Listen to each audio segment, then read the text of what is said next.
My name is Grace Seppi. My pronouns are she, her. In my professional life, I'm the communications officer at MAPS. And in my personal life, I'm a bisexual Filipino woman who just likes to have fun. And I would love to introduce Tyger Blair. Tyger Blair has cultivated a multitude of professional skills with a career focus in holistic healing, creativity, and personal and professional development. He most recently performed as a health and wellness professional, health educator, patient advocate, and healing circle leader with a reputable Bay Area wellness organization, both creating and implementing innovative holistic wellness programming. Ty is also an actor and has performed on many Bay Area stages.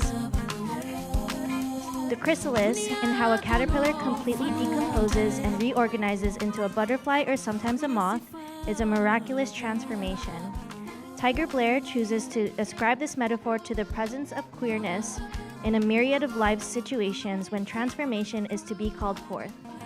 This presentation focuses on ways in which a queer sensibility, and very likely our innate abilities, have always existed within the energetic realms of the spiritual. The speaker will discuss how queerness has dwelled within our world's indigenous practices, including psychedelics and techniques inciting expanded states. And before I hand over the mic, I just want to remind everyone the bathrooms are back there. There's only one working right now. Please make sure that your phones are on silent, and take it away, Ty.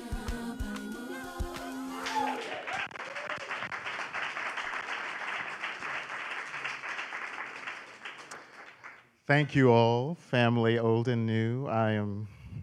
I listened to that bio and I'm like, is that really me? Did I really say that about myself? I guess I did. So I got to show up. The little boy who was afraid to perform is in here somewhere, and just urge him on, because somehow he's here, and I know that diva mother that I had in this lifetime is here urging me on, and it would have been her birthday today.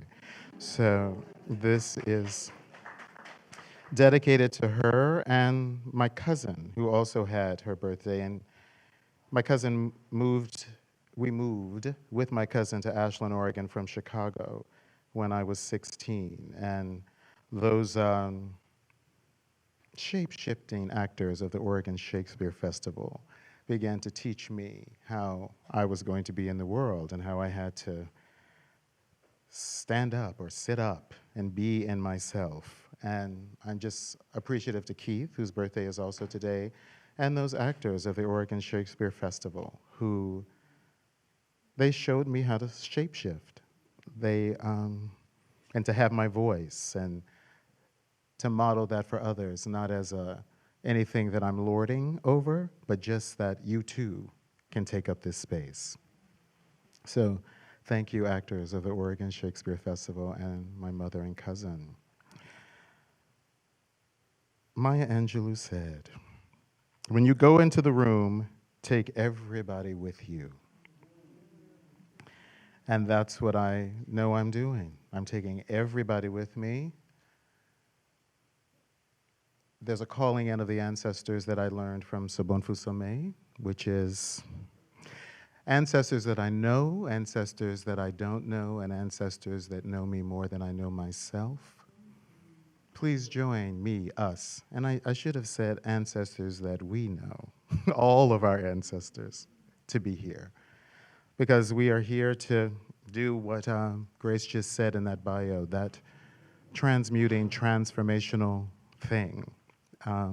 We are not here by accident, and this queer assignation, I've come to realize, is something that I'm just feeling myself into. I mean, I've certainly been hearing it, but I know that it is an essence that is beyond any construct. And as I get into talking about the Somés, Malidoma Somé in particular, and what the ascription to me was that of a gatekeeper, I began to get the sense, as he told me what a gatekeeper was, of it's more than any sort of sexual orientation or gender orientation or gender way. And as I said, any construct. It is a holding of the balance.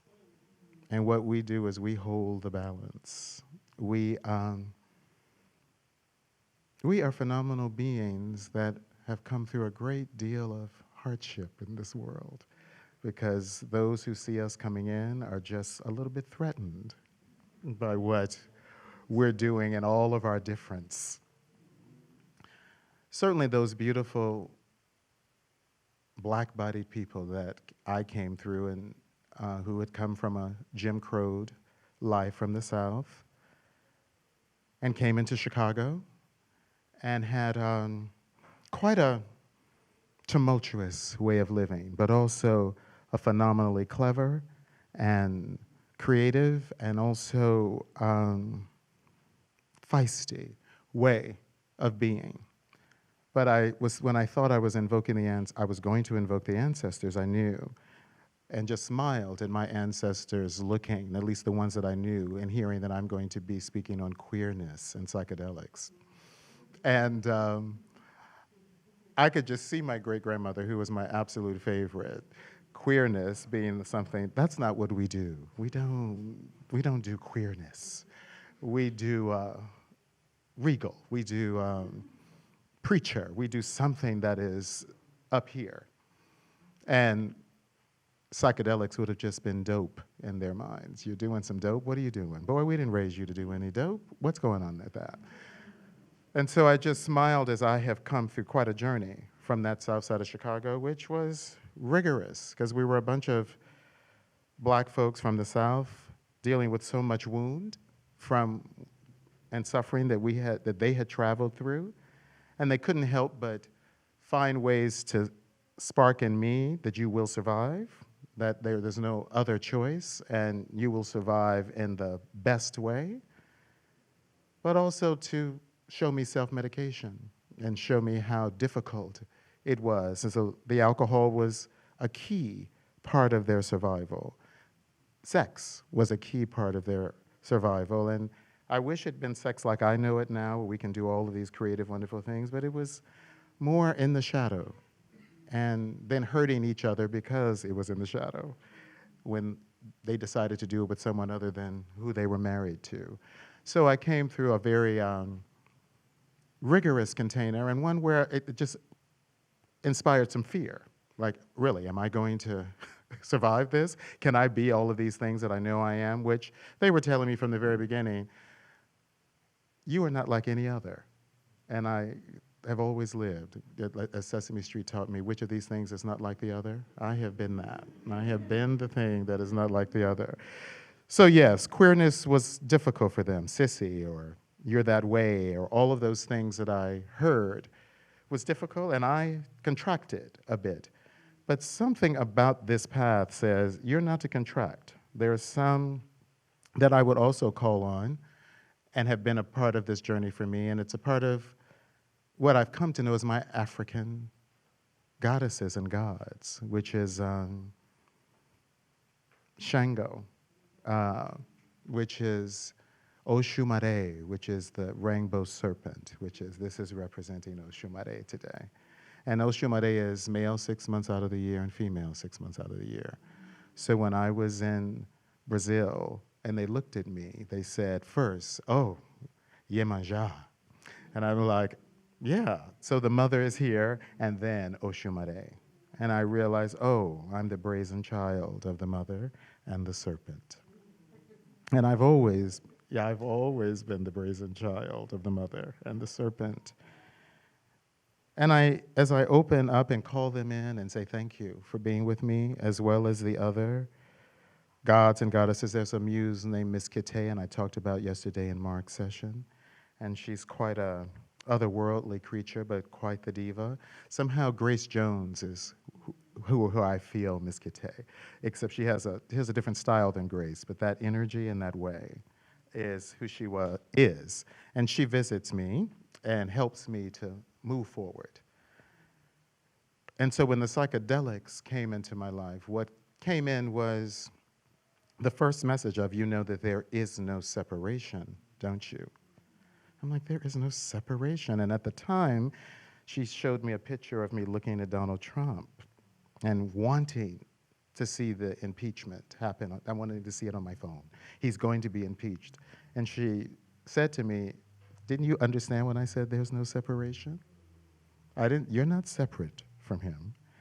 None of you are separate from each other. None of you are separate from the trees. None of you are separate from the ants and the birds. You're all of one. You all are here doing this playing together. And yes, it's quite violent and quite rigorous at times, but it's also quite glorious. But you have to be one that is modeling that there is no separation. And because I was doing restorative justice, and I've been seeking justice since I was a little boy, those parents that were fighting, I'm like, oh, no, this is unjust. This must change. You must be a certain way. But you know, they weren't. They needed to do what they needed to do, as all beings that we are around need to do and be who they need to be. And so it's been a big road of acceptance for me, of can I accept that everyone is right and perfect exactly how they are. And some days I'm good at that. And there are many days, as my dear one Montez is shaking, going, I'm like, I don't know. I don't know that I can accept it. But that is the charge. I heard in that medicine, there's no separation, and then I've continued on, and just of late, in realizing what it was that I was to say to all of you. And to everyone, I was told. I was in Costa Rica with the medicine grandmother. And the medicine grandmother, after she got in and unearthed all of the things that I was trying to hide, which was the pieces that were my feisty parents who were cussing all the time. And I try to be what we term as dignified, and they didn't care about being dignified. They wanted me to be dignified. They wanted, because they had plans for me, but they wanted to shit down motherfucker all the time. And that came out. That came out, and I had to feel the shame of that, but also, as the grandmother said to me, you are not of meek people. You are supposed to be big. And you're supposed to model this for others who are trying to be big. You cannot go small in any way. So I did it, and I was cussing, and they had to remove me from the place. They're like, we gotta take you outside. You messing with everybody's journey up in here. And I'm like, you know, that's how I do it. You know, that's what's going on. But they took me out. And Lord, I was out there, and I was struggling because, you know, both the shame and the defiance was up in me in those moments. Like, how dare you kick me out? Who do you think you are? Handle, you know, you're little facilitating your little journey. You don't put me out. I was my mother. But I got out there, and, you know, the fire had to talk to me, and the moon had to talk to me. And y'all, the first thing they said to me is, do you know you are free? And I'm thinking, you know, because I'm in my defiant mode, what? Yeah, I know I'm free. What you talking about, do I know I'm free? I know I'm free.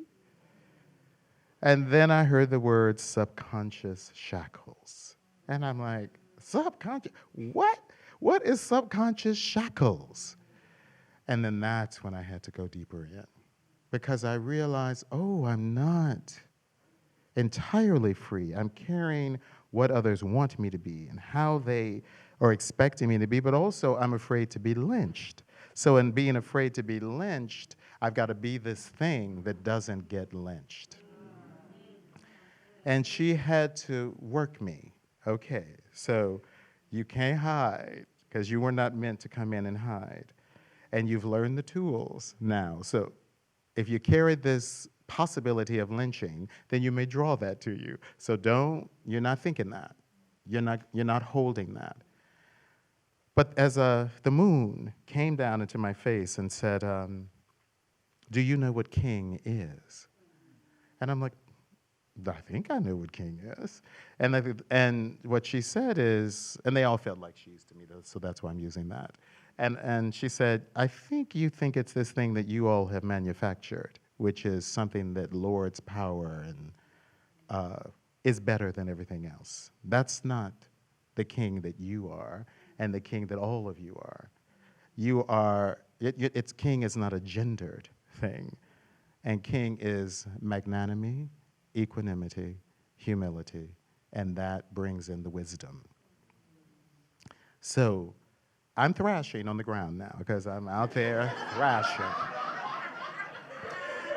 Acting the fool, as my grandmother would say. Acting the fool. I just could see her with her hands on her hips. Wherever she was like, "What is he? What is that boy doing? Why is he taking some roots in his butt? What?"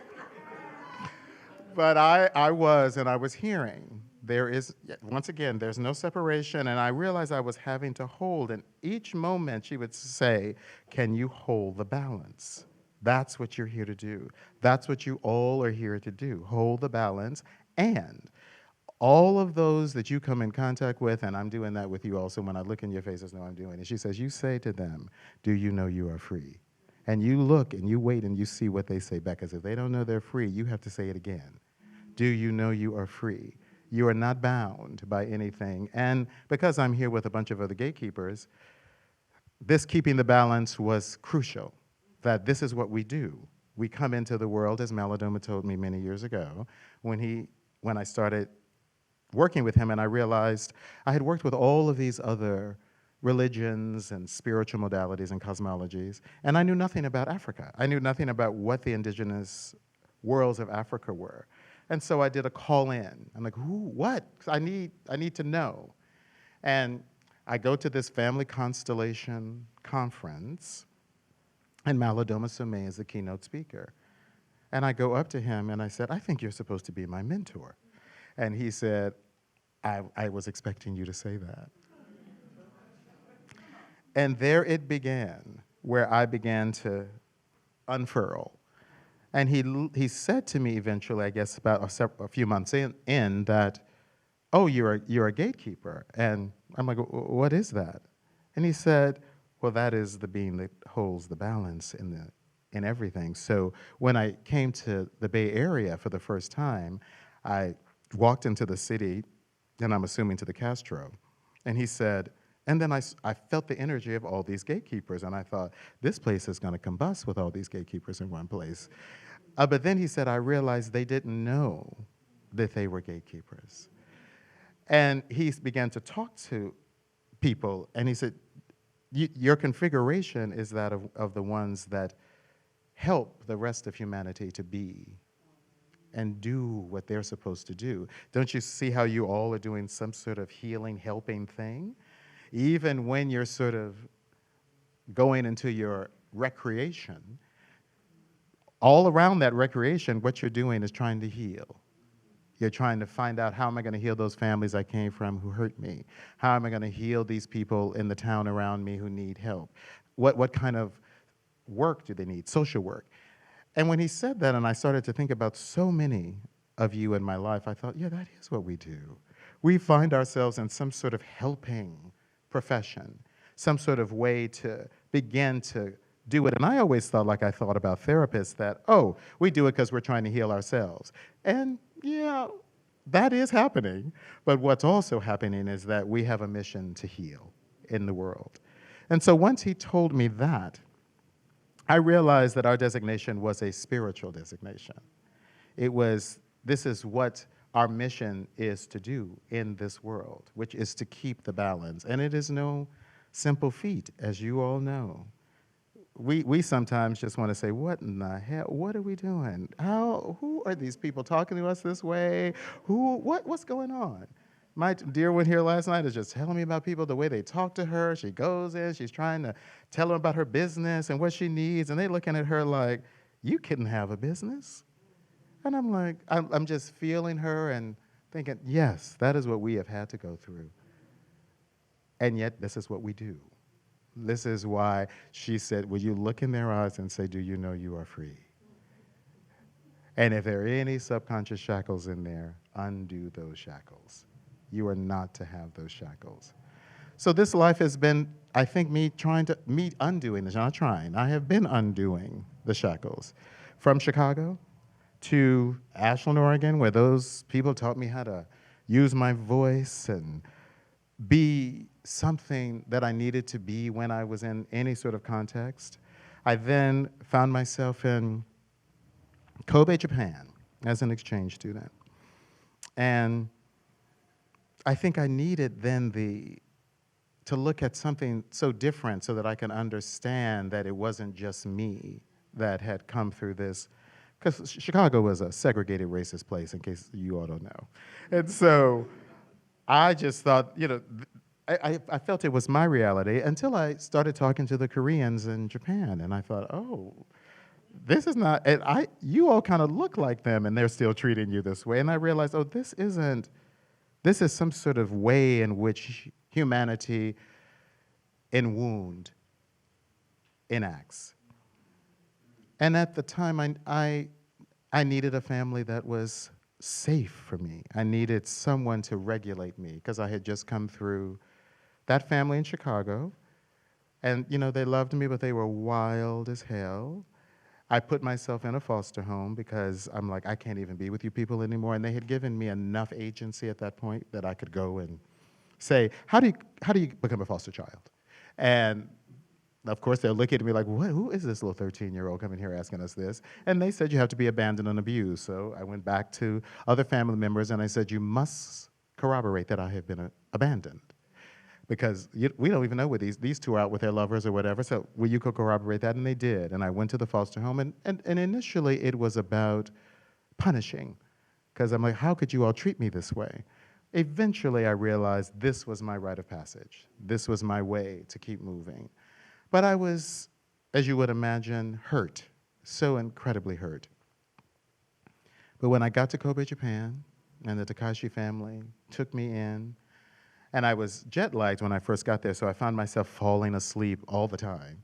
And I would just wake up and these beautiful little blankets were on me, and just I was reticent to even go to Japan because I thought they're going to be too cold there. I need dance. I need Venezuela. I need something like that. And clearly, the people at Youth for Understanding said, no, you need the Japanese. And I did need the Japanese because I needed structure. I needed order, and I needed the structure and order, and what comes through that structure and order to be love and care. And that's what the Takashi family gave to me, which really did begin to regulate me back to this path that I needed to be on. From there, I left and went to New England because my cousin got into his dream school of the Yale School of Drama. And I arrive in New England, the birthplace of all this mess. And I realized that, fortunately for the Takashi family, I got regulated. So I was able to step into that. I didn't know what blue blood was, and they were urging me, because I'm this Shakespeare-speaking, Japanese-speaking person. They were like, who is this black person who does all these things? So of course they just pushed me into the realm they thought I should be in, which was these hallowed walls of Yale University. And I didn't know what all that was until I got in there. And I'm like, oh, here is higher echelon supremacy. And I had to remember what my great-grandmother told me, because I was feeling lesser than. I'm like, I didn't go to a prep school. I didn't have these SAT prep things. I may not know how to do all these things, but what she told me was, no one is better than you, and you are better than no one, and never forget that. The Japanese mothers, when I got there, made me remember that just before I got to Connecticut, and they said, baby, in their way of saying baby, they said, like us, your land treats you as something that is to walk behind, 5 paces behind. But do know, even if you're walking 5 paces behind, know who you are. Know, hold it that with dignity. That is not your problem, that you need to walk 5 paces behind. So I walked into those hallowed halls, even though I'm thinking, am I smart? Am I worthy to be here?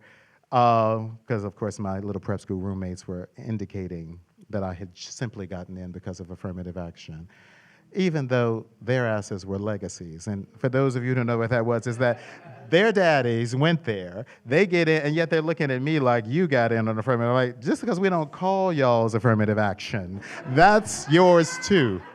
Yeah, thank you. Yes. So I went through there and found myself finding myself. Those actors taught me how to be. They taught me how to be someone who could be proud in the world. So I shapeshifted, and I did the things I needed to do, and I found what we all have to do. I had to love those people too. I couldn't just walk through as a shape. Loving them was a part of the power. And so I did.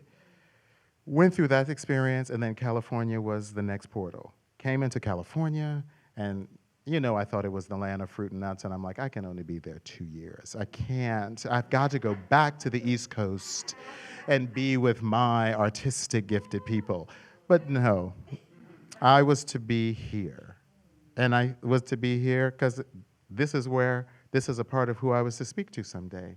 And to say, we got to know who we are and know what we're doing here. And what we are doing is holding the balance. As the grandmother or all those mothers were telling me in the medicine, we're doing that. And I would hear the bell ring in my head when I got it, and then I would lose it again because that damn medicine would have me flinging, as those of you who know it know that. And so I would fling out of it, but I learned, okay, hold. And even in my mind now, I hear hold. When I start getting ratcheted up and beyond, I hear hold. So I look at each of you, as I know I have 5 minutes, I need to leave, give you less than 5 minutes now, huh, Grace? Okay, 5 minutes. Yeah, that you must know you are free. It's not just do you know you are free? You have to know that you are free. Even when this world and society tells us something other, you have to know that you are free.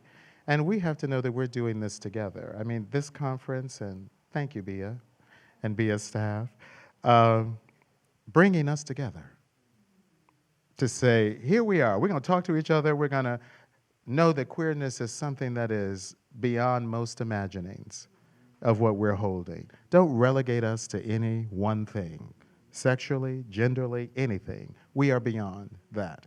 And we are doing our work. Then those of you I know out here that I've grown to love, you're doing the work. And that's what we're here to do. So that caterpillar and butterfly thing, I heard a few weeks ago that there were a bunch of scientists that saw butterflies coming out of the chrysalis, and they realized how incredibly difficult it is to get out of the chrysalis. And some make it and some don't. So they decided, as some of us decide when we're going to help something, is we're going to set up a whole bunch of chrysalises and we're going to help them all get out so that it's easier. And they helped all of them get out. And 100% of them could not fly. And that's when I realized, oh, that's why we do. That's why it's the struggle. Because we've got to build our wings. So we are building our wings, people. We are meant to fly. We are meant to soar. We're meant to be the butterflies that I can see all of you are. So thank you. Those who helped me here. What did I not say? Yes. You all are free. I am free. Okay, that's what we're doing. So go out there and be free. Don't think anything about yourselves that isn't about being a wondrous expression of the mother, because that's what we are. And that being even says, don't relegate me to a gender. I am much more than a gender. I am the one that creates. You are my children, you create. So create.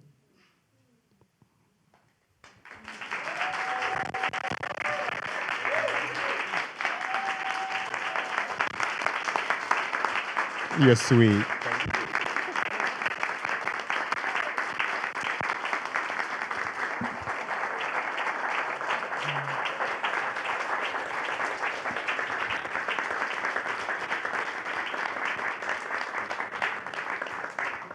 Thank you so much. Thank us so much, because you were clapping for you too. Thank us. All right, so we got 15 minutes for Q&A. After the Q&A session ends at 5 o'clock, we were all invited to go to the main stage for closing remarks. And just a note, I know all of y'all have incredible perspectives, but I do want to create space for as many people as we can. So yeah, just be mindful of what your shares are, and I'll be walking around handing the mic. When you spoke of the gatekeepers, it hit somewhere. And I just want to know if you could talk more about the gatekeepers and what that is, what that means to you, and how you understand that. Yes, indeed, my dear. The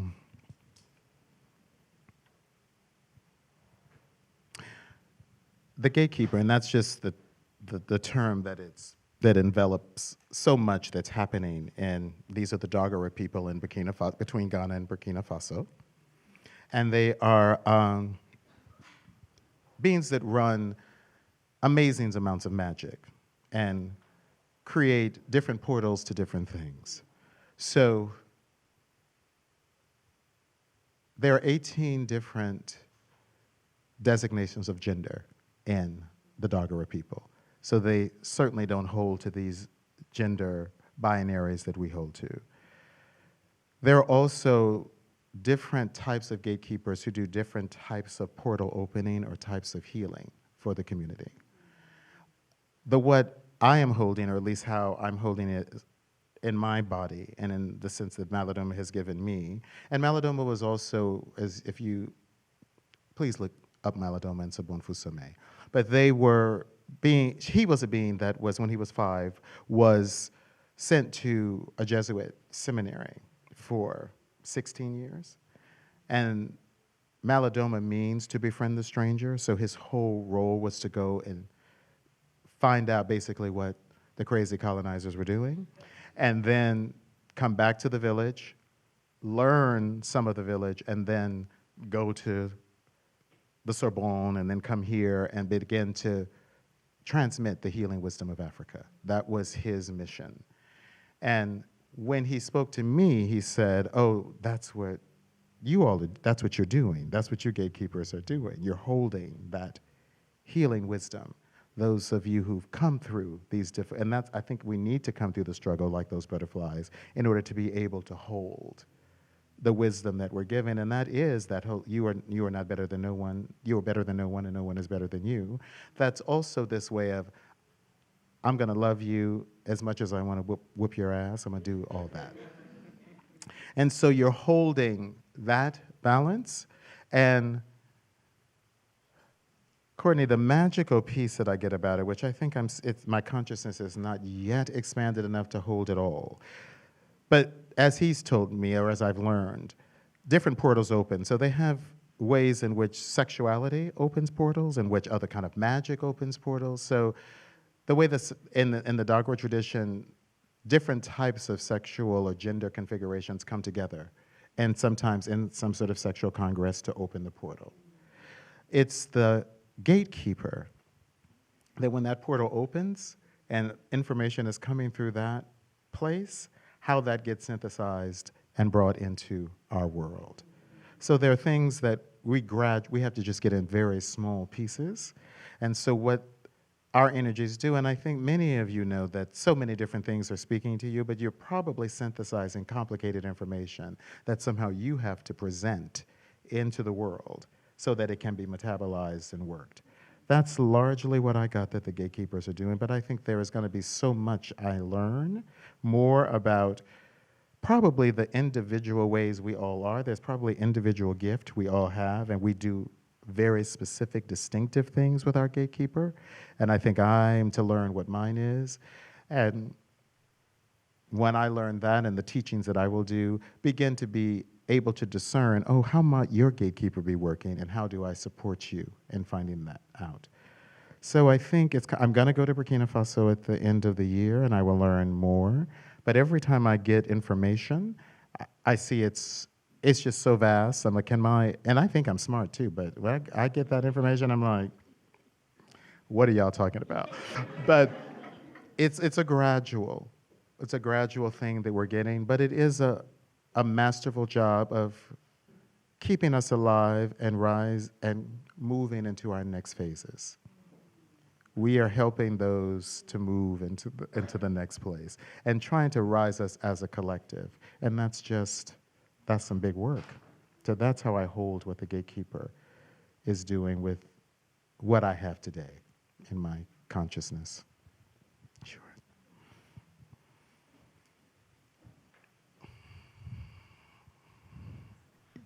Thank you. Hi. Hi. Thank you so much for sharing. Yes, of course. Really quickly, I identify with the butterfly that you mentioned.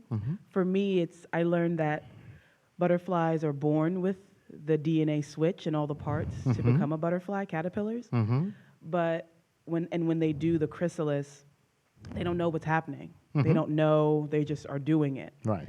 And they turn into a goop inside and then reform. And I find myself being in the goop right now. And so my question to you is, I know all those things that I'm free and etc. My question to you is, how do you work through the fear of the unknown to get to the end? Work through the fear. I'm sure all of you have a little something to say about that, but I will offer mine. And yes, I mean, I guess my whole life has felt like there's destruction, or that some goo is happening, some sort of dissolution is happening around me, and that is terrifying. The working through it has been the messages, and I didn't understand all of those messages of how I was to survive, how I was to move cool, calm, and collected through the world, which is what my great-grandmother used to say. But it's something about grounding. It's something about, this is a story. This is not true. So it looks like a movie that you're in, but there is this way to know that all of it is some story, and that we came here with the abilities to discern reality in a way that it could be beneficial for us when it starts getting terrifying. That there are times we have to say, I'm not of that, that that is something that is happening before me, but I have to be in a place where I am not of that. And I think I learned at some point, and I think it is the theater in my life that gave me this access, that I could realize that I could be in the scene and be all wrapped in it, but there was always a part of me, at least when I'm being an actor, that knows I'm in the scene. And yes, I may be Stanley Kowalski at this moment, but I also know that I'm Tyger. So there is some way in which, when I'm saying the know that I'm Tyger, is knowing who and what our true being is, even with it when we're being called something disparaging, nigger, bitch, whore, motherfucker, whatever we're called. No, oh, that's what you're projecting onto me. But I know who I am. And even when I'm terrified, as I was, because I saw my father hitting my mother to near death, and it was terrifying. But there was those moments when I realized that, and I would go to bed and I would realize, oh, I must be one of God's favorites because I'm okay. And just having that sense that I'm one of God's favorites mitigated the terror. And I'm like, well, I'm being protected somehow. And really, when anything cataclysmic happens, I realize something is looking over me. Something is here helping me. That's what calms my autonomic nervous system and helps me to get through whatever terrifying thing and whatever scary thing is happening. Sure.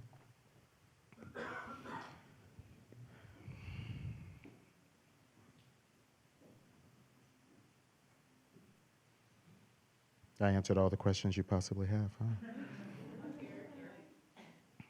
Yeah, yes, sir.